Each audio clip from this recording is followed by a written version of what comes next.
2014 నుంచి ఎన్డీఏ ప్రభుత్వం నినాదం ఒకే రాష్ట్రం ఒకే రాజధాని కానీ అభివృద్ధి వికేంద్రీకరణ. దాంట్లో భాగంగా దాదాపు 5 కార్యక్రమాలు ఆనాడు శ్రీకారం చుడుతున్నాం. మొదటిది నక్కపల్లిలో బల్క్ డ్రగ్ పార్క్ కోసం శంకుస్థాపన చేస్తున్నాం.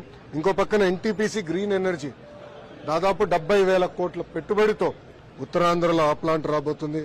నెల్లూరుకు వచ్చేగల మన చెన్నై విశాఖపట్నం ఇండస్ట్రియల్ కారిడార్లో క్రిస్ సిటీ కృష్ణపట్నంలో ఒక నోడ్ కేంద్ర ప్రభుత్వం మనకి శాంక్షన్ చేసింది, నిధులు కూడా కేటాయించింది.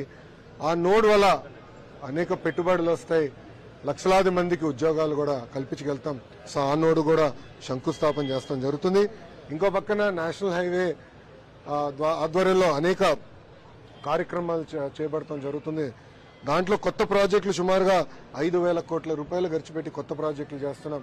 ఆల్రెడీ పూర్తయిన ప్రాజెక్టులు అంటే దాదాపు 3,900 కోట్ల రూపాయలు ఖర్చు పెట్టి పూర్తయిన ప్రాజెక్ట్స్ కూడా ఇనాగరేషన్ గౌరవ ప్రధానమంత్రి గారు చేస్తారు.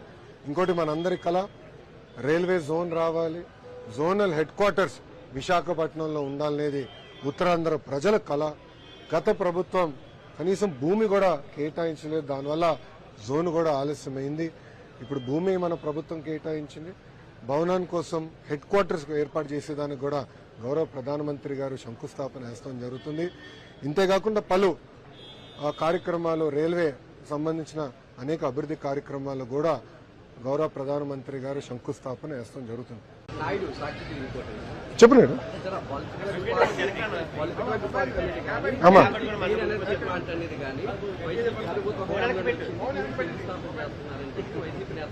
అదే రైల్వే జోన్ వచ్చినట్ట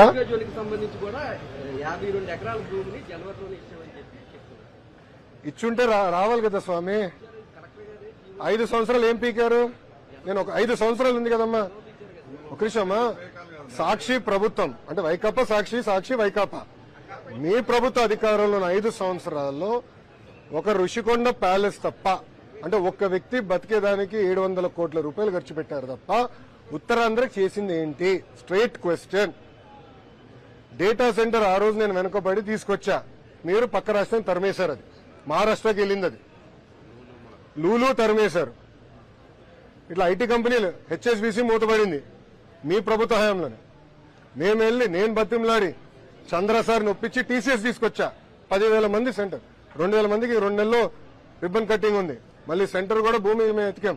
ఇప్పుడు ఎన్టీపీసీ గ్రీన్ ఎనర్జీ మళ్ళీ మీరు ఏం చేశారు? 5 సంవత్సరాలు ఏం చేయాల? పట్టించుకోవాలా? రైల్వే జోన్ మీరు పట్టించుకోవాలా? 5 సంవత్సరాలు ఎందుకు చేయలేదు? ఆనాడు చేసి ఉండొచ్చు కదా, ప్రధానమంత్రి గారిని పిలిచి శంకుస్థాపన చేసి ఉండొచ్చు కదా. ఇది ఎట్టుందంటే మీది చాలా ఎందుకుంటుందబ్బా మీ పార్టీ. కియా ఫ్యాక్టరీ తీసుకొచ్చింది చంద్రబాబు నాయుడు గారు. మళ్ళీ ఎప్పుడో రాజశేఖర రెడ్డి గారు ఒక ఈమెయిల్ పెట్టారు. జగన్మోహన్ రెడ్డి గారికి ఆత్మలతో మారడం బాగా ఇష్టం అబ్బా. అప్పుడు ఎప్పుడో రాజశేఖర రెడ్డి గారు కియాకి ఏదో ఈమెయిల్ పెట్టారని అది పట్టుకొచ్చి దానివల్ల కియా వచ్చిందంటారు. ఏం చెప్పాలి స్వామి? మళ్ళీ టీసీఎస్ కూడా మీరే క్రెడిట్ తీసుకుని ట్రై చేస్తారు. ఏం చెప్పాలి స్వామి ఇది? మళ్ళీ 5 సంవత్సరాలు ఎందుకు తీసుకురాలే కంపెనీలు? ఉత్తరాంధ్రకు మీకు ఎందుకు తీసుకెళ్ళి? మేము తీసుకొచ్చాం. ఇప్పుడు మెడికల్ డివైసెస్ ఏఎంటీ సైడ్ ఎవరు తీసుకొచ్చారు? ఎన్డీఏ ప్రభుత్వం. టీసీఎస్ ఎవరు తీసుకొచ్చారు? ఎన్డీఏ ప్రభుత్వం. లూలు పెట్టుబడులు ఎవరు తీసుకొచ్చారు? ఎన్డీఏ ప్రభుత్వం. ఆనాడు హుదూద్ జరిగితే యుద్ధ ప్రాతిపదికంగా పనిచేసి నార్మల్సీ రెస్టోర్ చేసింది ఎవరు? ఎన్డీఏ ప్రభుత్వం. మళ్ళీ మీ నాయకుడు మీ యజమాని